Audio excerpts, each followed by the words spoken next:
नमस्कार. आज मी ह्या विषयावर बोलणार आहे की खूप संस्थेमध्ये वगैरे असं म्हणजे आपण भेटतो आणि काही लोकांना पार्टी द्यायची, मेजवानी द्यायची सवय असते आणि काही लोक बिलकुल देत नाहीत. तसं घरातही तसंच असतं. काही लोकांना माझ्या घरी यावं सगळ्यांनी, आपण 4 लोकांना बोलवावं. तर माझी ही टेंडन्सी आहे की मला खूप लोकांना बोलवून हे करायचे. पण काही लोकांची नसते टेंडन्सी.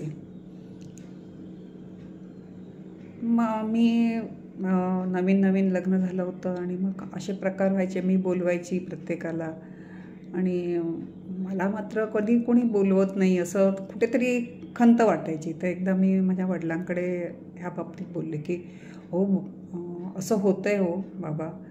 तेव्हा म्हणाले मला, अगं तू हा का नाही विचार करत? तू कशासाठी बोलवते आहे? त्यांना काही पोटाला खायला नाही म्हणून तू बोलवते का? नाही, तुझा आनंद मिळवण्यासाठी तू बोलवते आहे.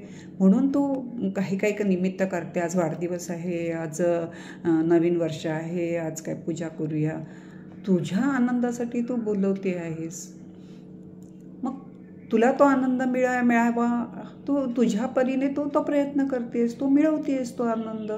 त्यांना येऊन ते तुझ्या शब्दाला मान देऊन येत आहेत, हा केवढा मनाचा मोठेपणा आहे त्यांचा. पण हा का तू विचार कर, त्यांच्या घरात पण त्यांना काही कामं असतील, तरीसुद्धा ते कामं सोडून ते तुझ्याकडे येतात. ते तुला नाही बोलवत, त्यांना नसेल बोलवायचं, त्यांच्याकडे तुझ्यापेक्षा जास्त असूनही त्यांना तुला बोलवायचं नसेल.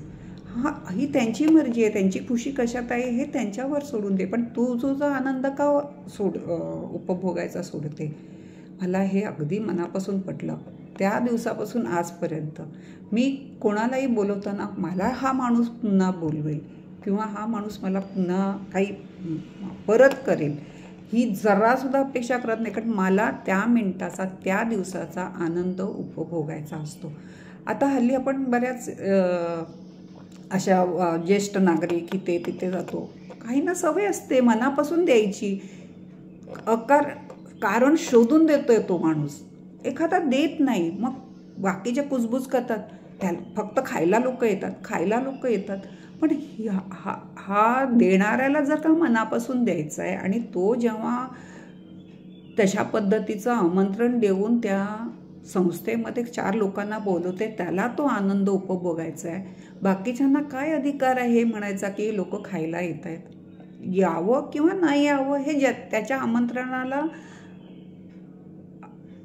किती आदर द्यावा हे समोरच्याने विचार करावा.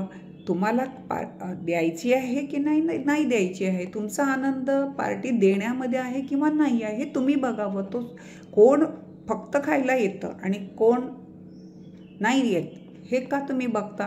मग एखादा माणूस जास्त पार्टी देतो त्याचं का नाही तुम्ही कधी कौतुक करत?